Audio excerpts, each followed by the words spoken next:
Boa noite a todos. Que bom poder estar aqui de novo na casa de Deus. E eu costumo dizer para você, que quando eu chego aqui para pregar, enquanto eu fico olhando de lá, assim, dá vontade de abraçar todo mundo, Mas a gente tem essa oportunidade ali na saída, hoje. Então nós podemos nos abraçar. É bom estar na casa de Deus, nesse ambiente aqui maravilhoso, envolve a gente, envolve a alma da gente. E como hoje é o primeiro dia da semana, a gente acaba tendo também um ânimo melhor para enfrentar o dia de amanhã, para enfrentar as dificuldades, os desafios, que são muitos a cada dia. Então hoje nós estamos aqui para um encontro com o Senhor Jesus e para renovarmos os nossos laços de amor. Ontem foi um dia intenso espiritualmente, Foi ou não foi? É um bom dia, um dia gostoso, e agora nós estamos aqui para renovar, porque toda bênção, ela dura quanto tempo?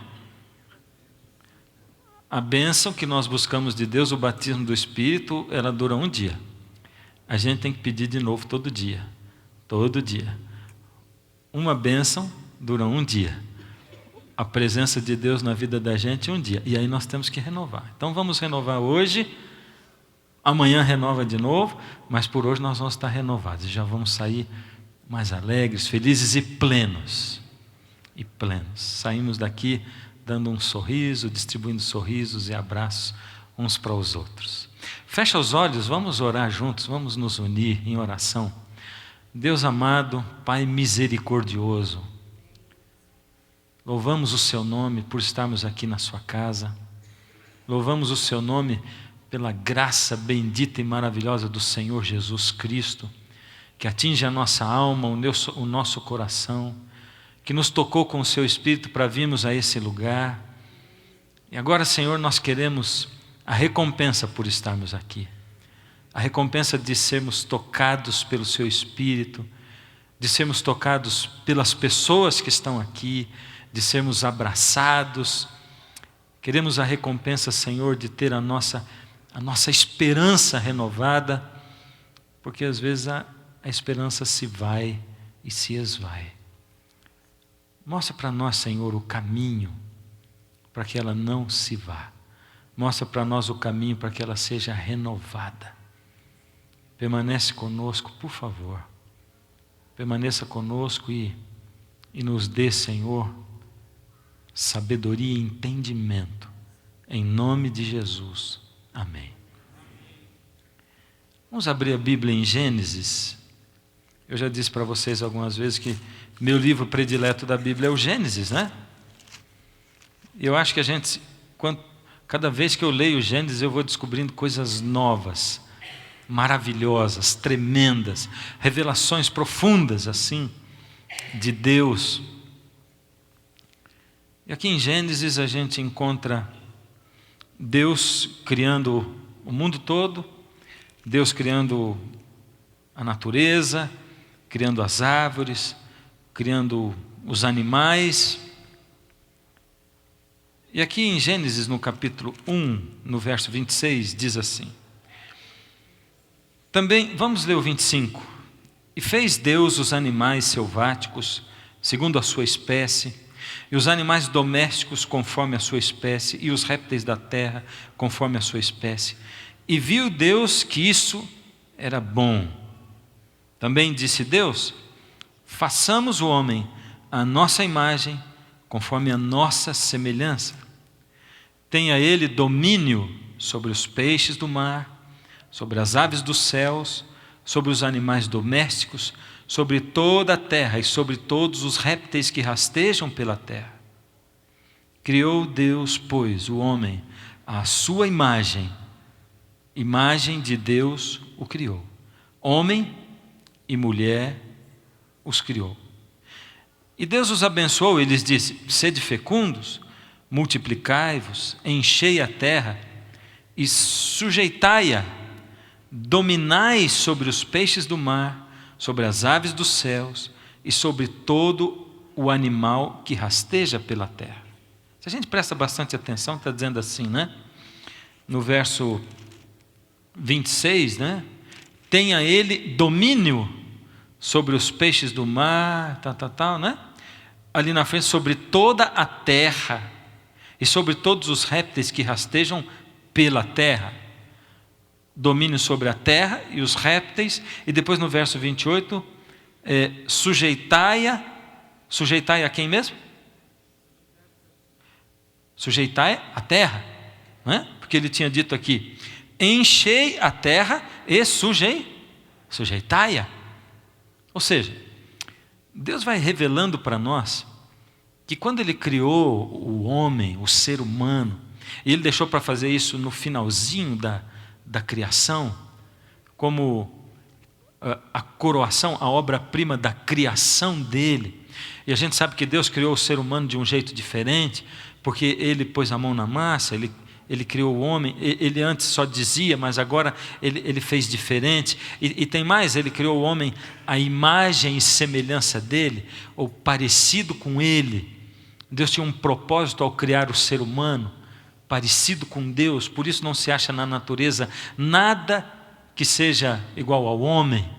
Por mais que você se esforce, não tem nada na natureza que seja comparável ao homem, ao cérebro humano, a engenhosidade, a capacidade que o homem tem de transcender.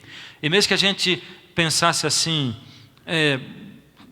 que fosse possível a matéria ter surgido do nada e ter evoluído até se tornar um ser humano como nós somos hoje, não é? Nada nesse mundo, nesse universo, nada no mundo científico consegue explicar, por exemplo, a capacidade que o homem tem de transcender, ou seja, de ter uma comunicação com o imanente, com o espiritual, com o sobrenatural. Nada, ninguém consegue explicar isso. Mas Deus criou o homem coroando a natureza, a criação dele, fez a sua imagem, a sua semelhança, e deu para o homem o domínio. Domínio sobre o quê? Sobre todo o mundo animal e sobre todo o mundo vegetal, a terra. Ou seja, Deus deu para o homem o domínio completo de tudo. Em outras palavras, Deus deu para o homem a terra de papel passado. Ele lavrou a escritura da terra e disse: a terra é sua. Coisa tremenda, maravilhosa. Outro dia eu estava meditando em casa, pensando, orando. Eu estava pensando que o ser humano, ele é o elo de ligação entre a terra e Deus. É por isso que ele é parecido com Deus, características de Deus, mas ele tem no seu corpo, nós temos no nosso corpo, carregamos os elementos da terra. O homem fica entre a terra e Deus, e ele é o elo que une Deus a esse planeta e a tudo que foi criado nele. Viajando mais um pouco, a gente descobre que o Senhor Jesus, quando veio, Deus feito homem, assumindo a natureza humana, Ele não só carregou um corpo humano, colocando e ligando mais ainda a terra com Deus, porque agora Deus começou a carregar um corpo humano, mas ao morrer, Ele resolveu o impasse entre o céu e a terra, suspenso e levantado numa cruz, onde Ele estava colocado entre o céu e a terra. Ou seja, o Senhor Deus resolve o problema do homem, que é o elo de ligação entre Deus e essa terra. E que agora o homem tem problema. Será que o pecado do homem atingiu a terra? Atingiu a terra? Atingiu as plantas? Atingiu os animais? Atingiu ou não atingiu?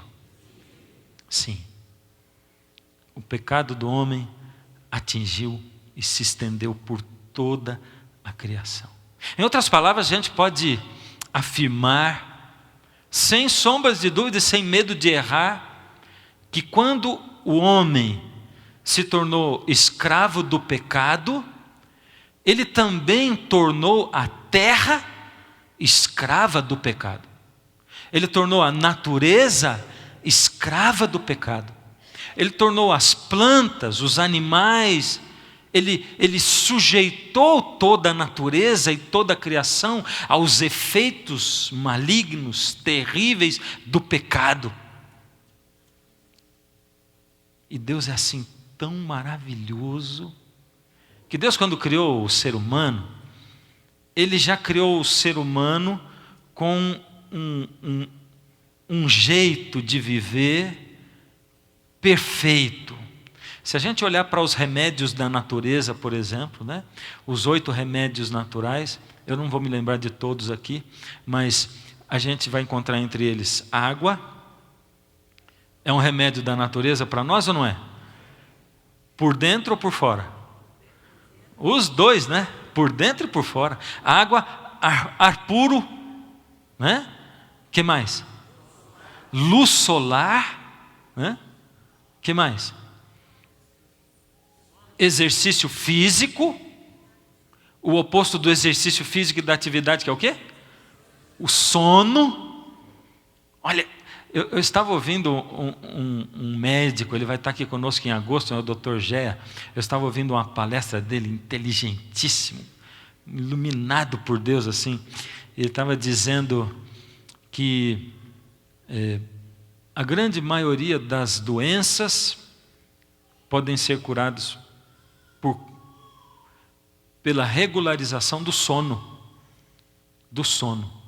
Inclusive a obesidade. Eu me lembrei de um amigo que eu tinha, que pesava 160 quilos, e ele foi a um médico, e o médico disse para ele: olha, o senhor vai me dar um crédito, né? O que o senhor quer? Esse meu amigo era um gordo elétrico. O camarada não se desligava e tal. Ele diz assim: o senhor vai regularizar o seu sono. O senhor vai ter horário para dormir, horário para acordar também.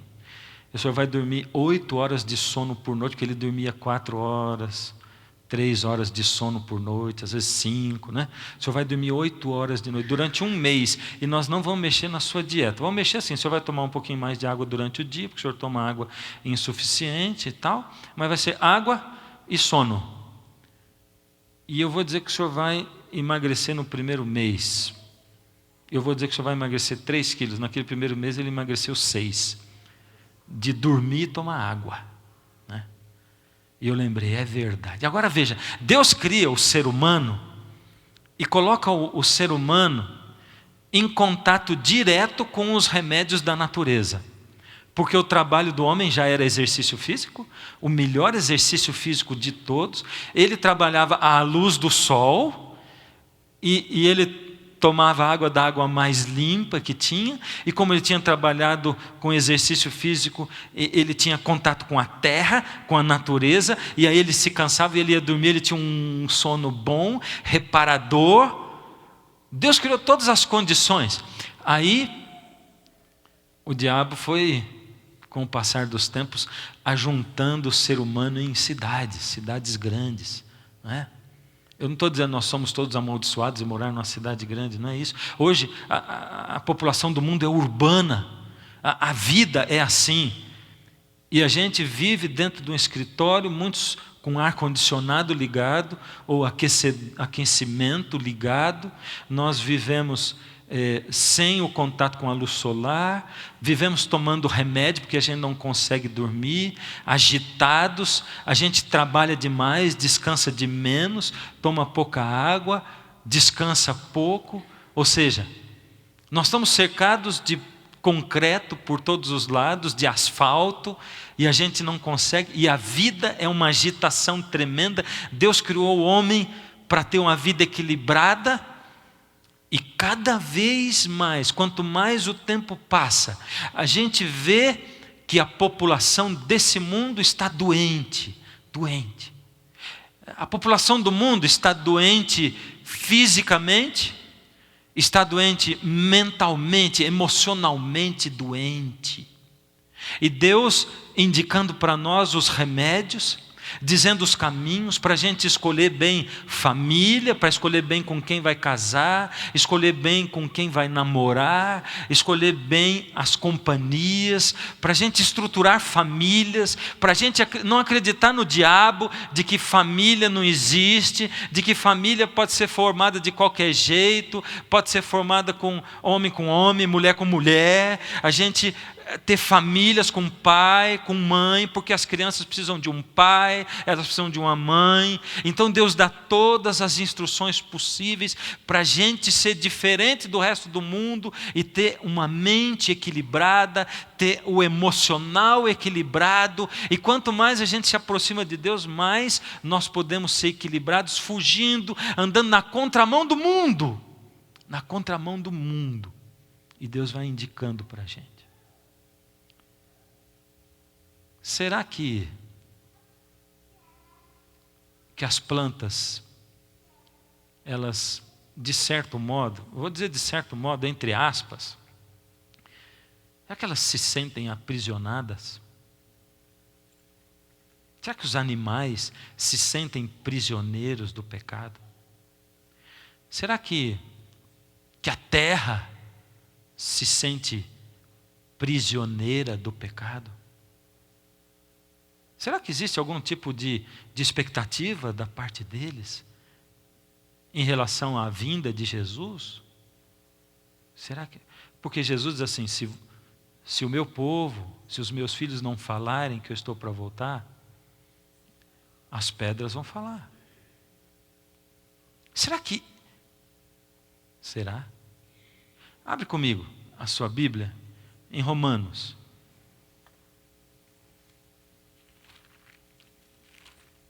Capítulo 8. Romanos, capítulo 8.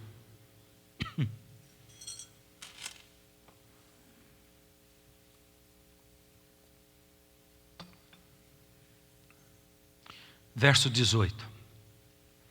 Porque para mim tenho por certo que os sofrimentos do tempo presente não podem ser comparados com a glória a ser revelada em nós. Coisa maravilhosa. Olha só. Olha o que Deus está falando para você e para mim essa noite. Não precisa ter medo. Não precisa se desanimar. Porque eu sei que você sofre.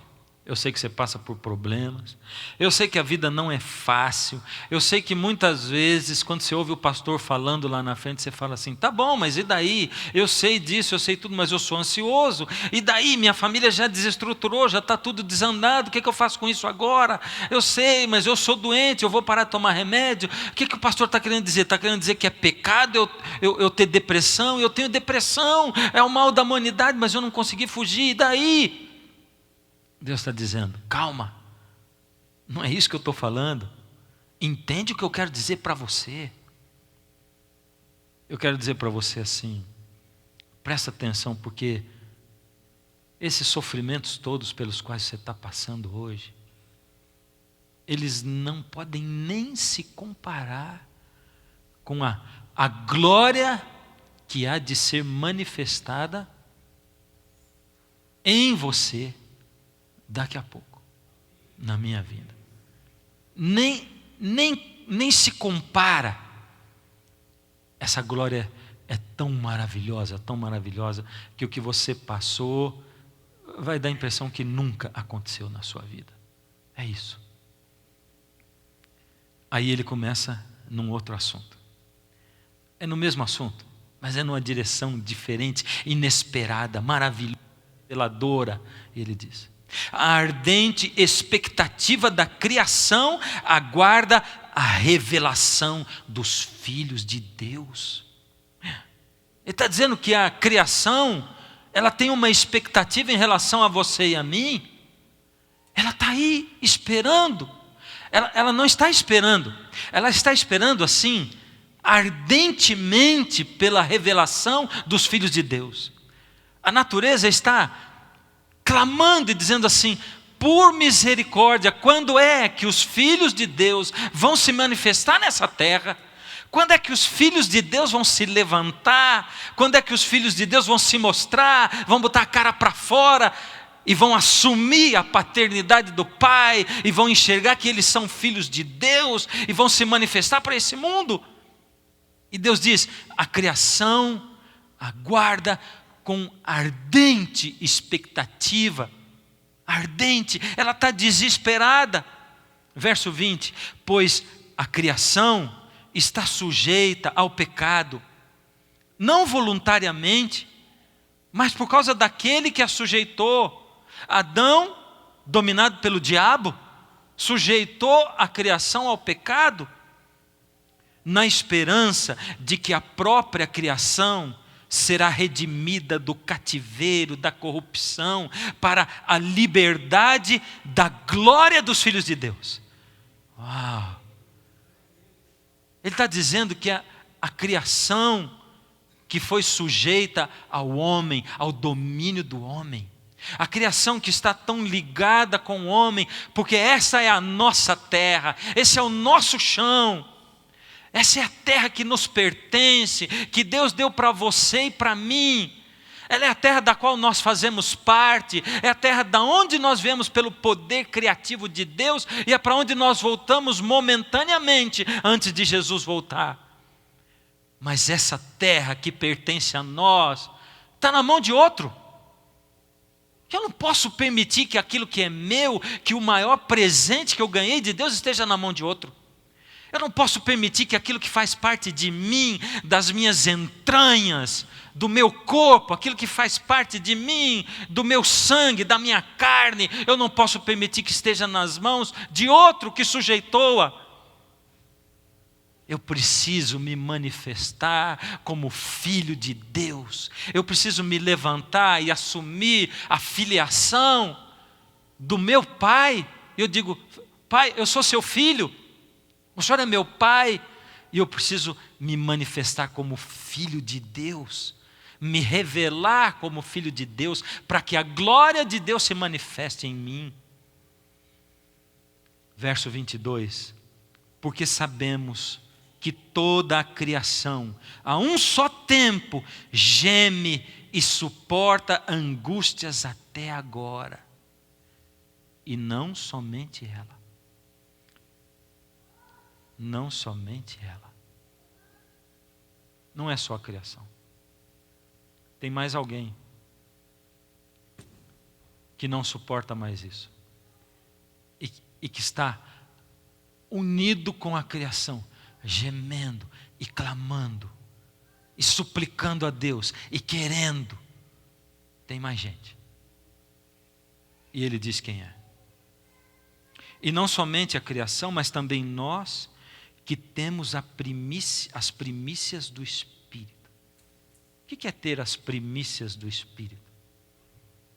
As primícias do Espírito é ter um pouquinho da grande plenitude do Espírito que Deus quer manifestar em nós daqui a pouco. O que a gente tem hoje à disposição é só as primícias. É como se Deus tivesse dito assim: filhos, vocês que creem em mim, vocês que ouvem o meu chamado, vocês que se achegam a mim, vocês que ousam crer que são meus filhos, criação minha, vocês vão ganhar um presente maravilhoso. É a glória de Deus que vai se manifestar em vocês, plena, grande, abundante, abarcante, abrangente. Essa glória transbordante vai se manifestar em vocês, mas vai ser daqui a pouco, enquanto a natureza aguarda essa manifestação plena da glória de Deus. Eu vou dar para vocês uma entrada, um sinalzinho. É um sinal. Sabe quando você compra alguma coisa, dá um sinal? Você dá um sinal e fica esperando para um negócio fechar e você dá o resto do dinheiro? Deus deu um sinalzinho, Ele deu um pouquinho do Espírito, e é isso que está agora à nossa disposição, um pouquinho, um sinalzinho. E Ele está dizendo: aqueles que hoje buscam e aceitam pelo menos esse pouquinho, esse sinalzinho do Espírito que está aí disponível, eles também entram num ritmo diferente do resto do mundo. E eles se unem à criação da onde eles saíram. Eles se unem à criação da onde eu os tirei. Eles se unem à criação e começam a gemer a uma só voz, num só movimento, clamando e desejando. Desejando o quê? Verso 23 ainda. E não somente ela, a criação, mas também nós, que temos as primícias do Espírito, igualmente gememos em nosso íntimo, aguardando a adoção de filhos, a redenção do nosso corpo, porque daqui a pouco Deus vai mudar o nosso corpo, e Ele vai mudar a terra também, e aí sim o nosso corpo vai se ligar mais ainda a essa terra perfeita, com o corpo perfeito, da maneira e do modo como Deus criou. E ele fecha o assunto, versos 24 e 25. Ele fecha de um jeito tão maravilhoso, porque apesar da palavra de Deus ser tão linda, tão maravilhosa, tão abrangente, e da palavra de Deus ser tão perfeita e eficaz, ainda assim tem gente que é capaz de ouvir a palavra de Deus, de ler a palavra de Deus, e pensar: será que é assim igual ele está falando? Será? Será mesmo? Tem gente que pensa assim: isso é tão maravilhoso, pena que eu não consigo. Eu não consigo. É tão bom. Deve ser bom para ele, porque ele é pastor. Para ele é mais fácil. Mas para mim é tão difícil. Eu não consigo. Eu sou impotente. Aí ele termina assim: porque na esperança fomos salvos. Ora, esperança que se vê não é esperança, pois o que alguém vê, como espera? A gente podia alternar a palavra esperança com fé. Somos salvos pela fé. Na esperança somos salvos. E presta atenção, filho, ele diz, porque se você depende de um milagre de Deus, uma manifestação sobrenatural de Deus, se você exige de Deus alguma coisa assim, muito, um raio caindo do céu, alguma coisa sobrenatural, um sinal de Deus para você crer em Deus, lembre, nós somos salvos na esperança. E lembra que esperança a gente não vê, porque o que a gente vê como espera. Nós somos salvos pela fé. Enquanto nós não recebemos a bênção, nós temos que exercer fé. Porque quando nós recebemos a fé, cessa, porque a coisa já se materializou. Então você tem que exercer a fé enquanto ela não se materializou. Por isso Deus muitas vezes deixa você esperando. Esperança que se vê não é esperança, mas nós somos salvos nessa esperança que a gente não vê. Por isso não fica dizendo assim: eu não consigo, porque quando você diz eu não consigo, você está dizendo Deus não é potente o suficiente para fazer isso em mim. Não diga eu não consigo. Diga assim: eu não tenho forças, eu não sei, mas eu posso todas as coisas naquele que me fortalece. Deus pode em mim, Deus pode por mim, Deus é aquele que me capacita. É só eu esperar em Deus, e eu esperar sem ver, mesmo quando parece que as coisas estão indo ruim, quando elas pioram, quando ficam piores ainda.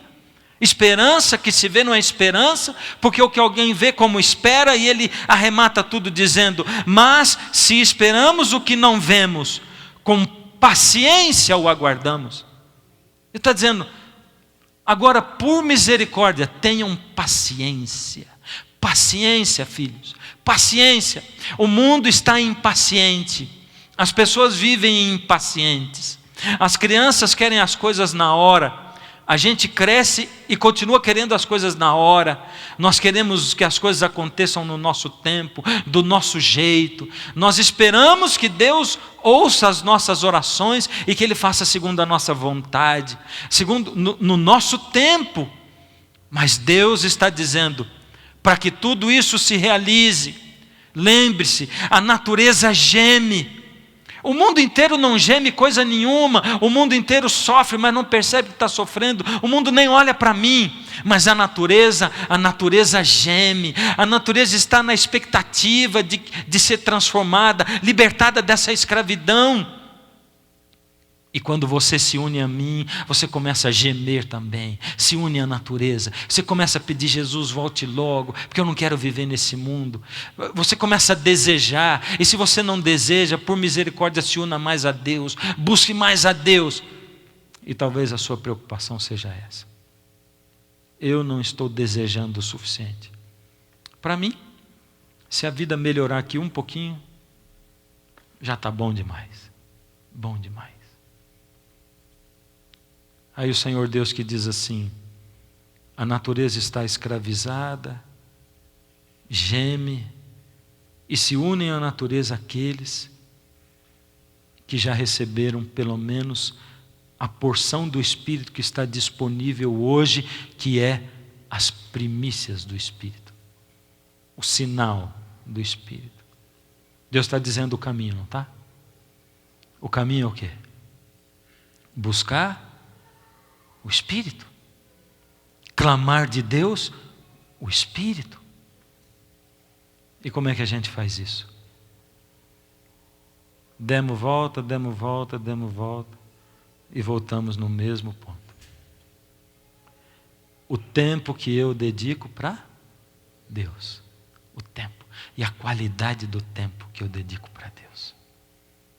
Lembre-se, Deus está clamando e está dizendo: você só vai conseguir ter paciência de esperar se você tiver tempo comigo, se você gastar tempo de qualidade comigo, as primeiras horas do seu dia, tempo comigo.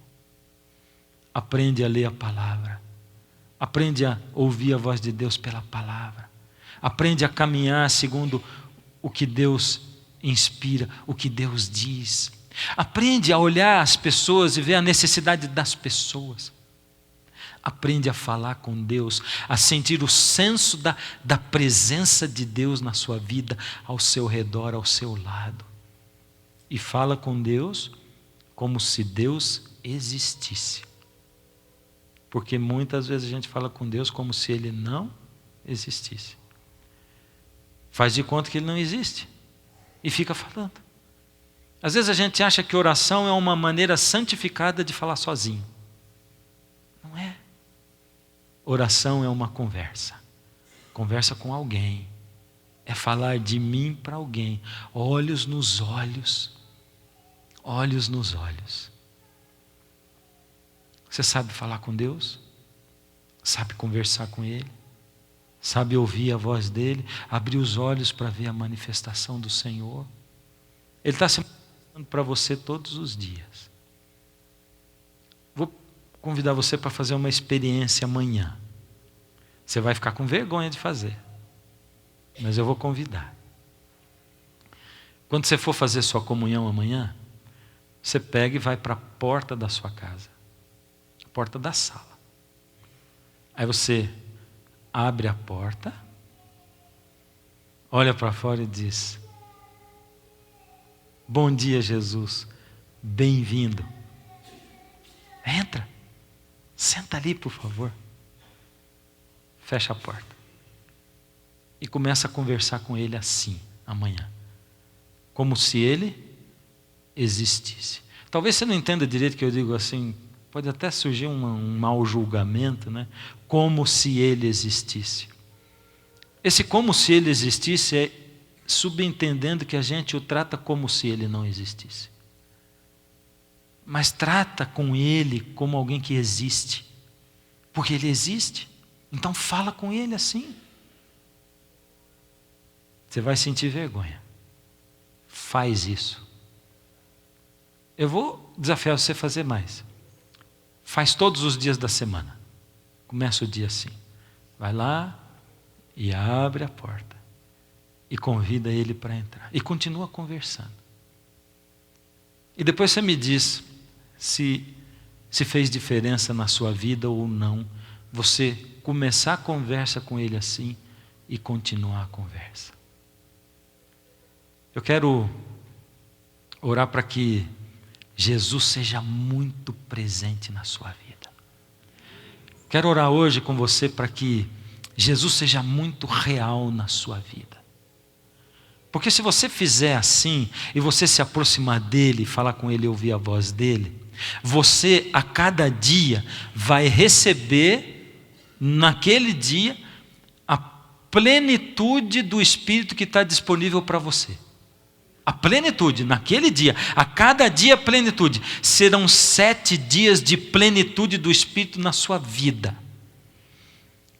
O que está disponível são as primícias do Espírito, mas você vai receber tudo o que está disponível. E vai ser tão bom, e tão bom, e tão bom, que você vai se unir à natureza e vai começar a desejar: ah, Senhor, eu queria mais, eu queria me libertar dos meus problemas, eu queria, Deus, libertar a terra desses problemas. Você vai se unir, e o que está escrito aqui vai se realizar na sua vida. Tudo parte de lá, de começar a buscar e deixar com que a plenitude do Espírito que está disponível hoje invada a sua vida e a sua alma. Para isso, eu quero orar com você. Antes de orar, eu quero cantar. Enquanto eu canto, você faz assim: fala com Jesus, fala com Deus e pede para Ele forças para você poder dedicar as primeiras horas dessa semana com Ele. Muitos de vocês têm em casa uma apostila para ajudar. Usa a apostila, pode deixar. Usa a apostila. Se não tem, usa a Bíblia. Mas se tem a apostila e a Bíblia, usa um pouco a apostila e depois vai na Bíblia. A Bíblia é a base. E diga para Jesus: entra, mestre, descansa um pouco. Estás cansado, estás sedento e rouco.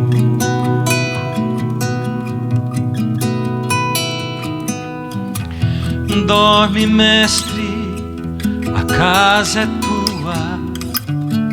Já fechei porta e janela pra rua.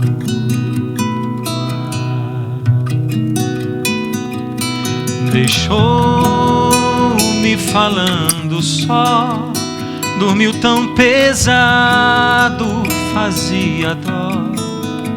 Como será, mestre, esse sonho teu? Sonhas como homem, sonhas como Deus. Sonhas com a glória que tinhas com o Pai na luz, ou sonhas com a cruz?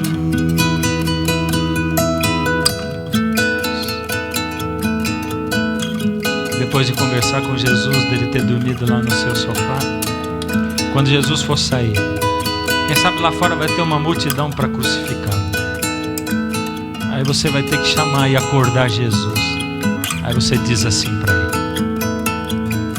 levanta, mestre, já é hora.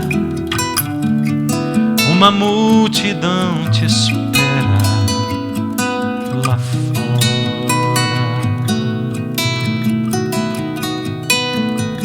Estás decidido, não te detenho. Vais curando até chegar ao lenho.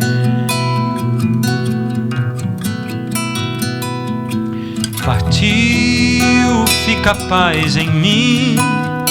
Deixa a sala com cheiro de jasmim. Vai verter a vida do corpo seu pra levar a culpa de alguém como eu, pra lavar o sujo do meu próprio eu, levar-me puro. a Deus. Vai verter a vida do corpo seu para levar a culpa de alguém como eu, para lavar o sujo do meu próprio eu, levar-me puro a Deus.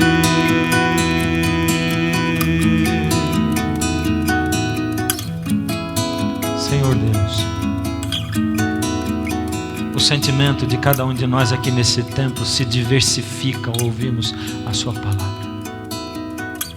Alguns de nós temos buscado o Senhor, recebido um pouco das primícias do Espírito e desejado ardentemente a sua manifestação em nós de uma vez por todas. Alguns têm andado tão distantes, Senhor, não conseguem nem entender direito essas coisas. Outros, Senhor, estão afundados nos problemas, nas expectativas dessa vida. Junto com a natureza também precisam ser libertos, Senhor. Uma coisa é certa: só o seu poder maravilhoso e a sua graça podem nos libertar. Amém. Por isso, Senhor, nessa noite, não interessa o nível no qual nós estejamos, porque todos, independente do seu nível, continuamos a ser seres humanos, miseráveis. Coloca em nós o querer.